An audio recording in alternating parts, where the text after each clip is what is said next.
Welcome to my channel. This is part 7 in a 9-part series on drafting a pattern for an 1870s evening gown based on a design by the acclaimed costume designer Susan Tsu. In this tutorial, I will teach you how to draft the bow that completes the bustled effect in the back of the gown. Let's get started. Alright, so I have opened the product file from part 6. If I scroll out, you can see I have the bodice and the skirt and the apron and then the train, which we just recently drafted. Those are all deactivated and hidden except for the yoke, which we're going to attach the bow to now. So let's go ahead and go to the rectangle tool or the S hotkey that's right here in the 2D toolbar, and just click anywhere in the 2D window. And for width, we're going to put 2, and height, we're going to put 20.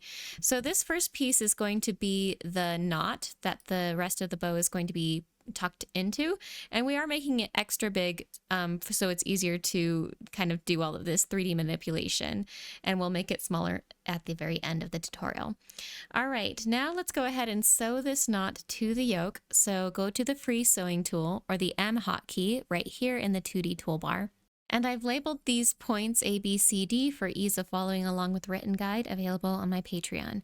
So first, let's go ahead and click point B on the knot, and then click point A on the knot, and then click point D on the yoke, and then drag your cursor out until you find this blue dot, and then click that, and that will make sure that that seam is trued to both sides.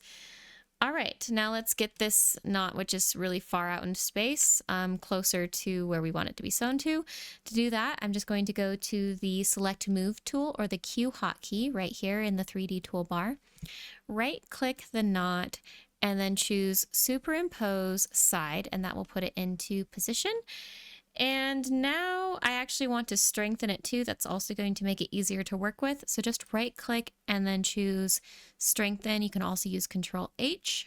All right, now we want to sew this bottom part of the knot to the top part of the knot. So go to the segment sewing tool or the N hotkey that is right here in the 2D toolbar, and just click the bottom of the knot, click the top of the knot, and then hopefully it will sew. Yes, that is exactly what we're looking for when I pressed space to simulate.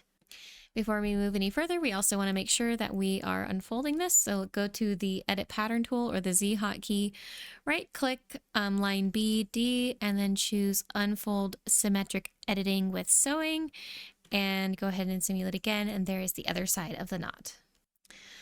Okay, now let's start working on the bows. So there's going to be 2 bows, and for the first bow, we're going to use the rectangle tool or the S hotkey. Click anywhere in the 2D patterning window, and width we want to be 20 inches and height we want to be 10 inches. Go ahead and click OK.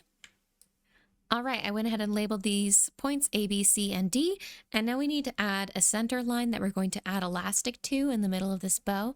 So right click line AC and then choose offset as internal line, and then number of offsets we want to be 1.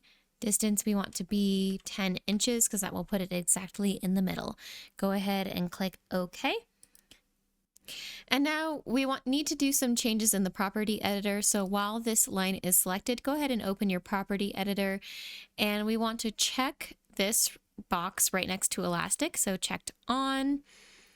Strength, we're going to choose, we're going to leave that at 10. And then ratio, we're going to make it 50, and that'll make it cinch up nice in the middle. All right, closing out of my property editor. Now to manipulate this bow, we're going to use a tool called the pin box tool, and that is over here in the 3D toolbar. I have to click and hold on this third icon and then choose pin box. And now let's find, where is this bow? Okay, he's over here.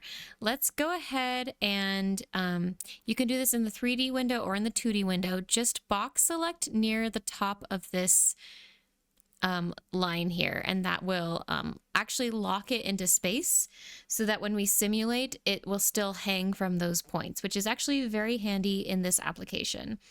So with that done, we're going to use the Select Move tool, and we're going to go ahead and using the gizmo, which we can get to just by clicking this the bow. It won't work, of course, if it's not, or if it's actively simulating.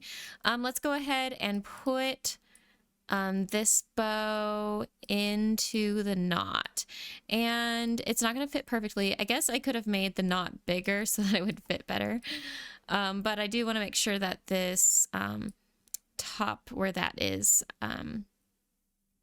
pinned will fit inside. So it's okay that there's some collision, but when we press space, we're just kind of like help it into place there. So mine went ahead and jumped out, and I'm going to kind of put him a little bit further out because the second bow is actually going to go behind him, and my simulation is actually pretty stable, which is nice.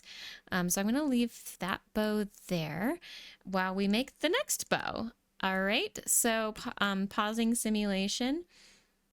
I'm going to go to the transform pattern tool, or the A hotkey, and I'm just going to Control or Command C to copy, Control or Command V to paste, and just click anywhere in the 2D window. And there's our second bow. He's actually kind of hidden in the skirt here. There he is. And let's go ahead, and while this bounding box is still around him from the transform pattern tool, just click and drag this outer point, and we're going to right click and then edit our dimensions. So for height, we actually want it to stay 10 inches, but for width, let's double it. Let's make it 40 inches wide. In order to do that, I did have to unclick this linked editing kind of icon here. Go ahead and click OK. And it's nice because it moved our pins over, it moved that center line over. And I'm going to go ahead and simulate him once just to see what he looks like. Okay.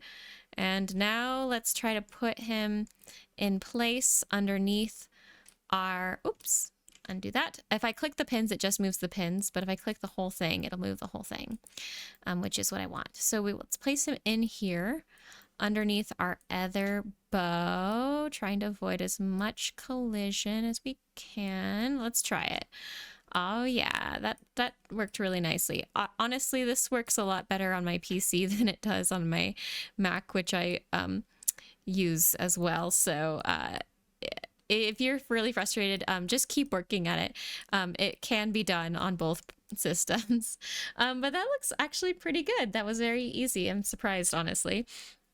Okay, so now that our two bows are in position, all we have to do is adjust the knot back into place. So I'm going to use the transform pattern tool, or the A hotkey, and I'm just going to slowly make this shorter a little bit at a time, because if I make it, if I just go to my finished length, what it'll probably do is that, and that's not what I want. So I just kind of have to work it a little bit at a time until it's the length I want. So let's try that. Simulating in between, simulating. And I think my goal length is 10 inches. So let's see where we're at. We're at 12. All right. So I can just go ahead and do the rest by right clicking and then typing in 10 inches and pressing OK. Let's see. Yes, it worked. All right, exciting. This is another thing that I'm excited to see in the the taffeta. I think it'll look very pretty. You can add as many more bows as you want, or you can use Susan's rendering as reference, which is included in the packet on the Patreon. But once we go ahead and right click and unstrengthen this little knot here, then it looks like the back bow is done. And that concludes the patterning part of our tutorial. Now we have all of these pieces here. We need to do a lot of work to true and edit them to make them into a workable pattern. So I'm going to go ahead and now use Control or Command A to select all, including the yoke. Right click this bow, choose deactivate pattern and sewing, and now Control or Shift Q to hide. Make sure that, oh, hello, I brought it all back. Oh my gosh, that's so fun. Little preview. Of course, if we activate all this now, there would be collision nightmare, but look how pretty she looks. How exciting. Okay, hiding that. I just want to bring the yoke back because the yoke won't want to deactivate. You have to activate it first and then choose deactivate pattern and sewing. And that's important because I don't want to create any unnecessary collision later. But with that, we can go ahead and move into the truing stage, which will be in the next tutorial, and I look forward to seeing you then.